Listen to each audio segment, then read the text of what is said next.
So guys ৰাতিপুৱা উঠি বাঢ়ি পেলাই সেইকাৰণে দাঁতটো মাজিছোঁ। এতিয়া চাহটো খাই লওঁ। চ' গাইজ এনে ৰাস্তাৰ ফালে ফুৰিব আহিছোঁ এতিয়া। আমি য'ত বৌ চাংখানৰ ফালে গ'লোঁ, মোৰ লগৰগিলা ডাঙৰ ডাঙৰ মানুহবিলাক বহি আছে ইয়াতে। গাইজ মই যাই আছোঁ এতিয়া দোকানত।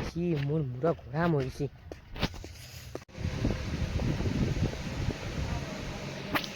চ' গাইজ দোকানখনক আহি পালোঁ, আহি পাই কেনে আপেল বেচিলোঁ।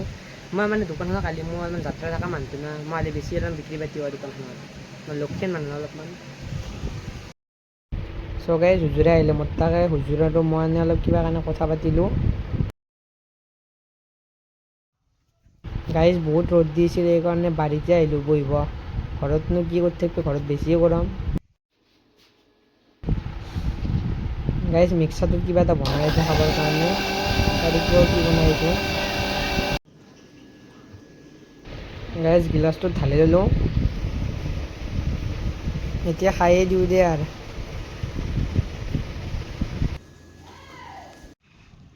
চ' গাইজ এতিয়ালৈকে বাই বাই।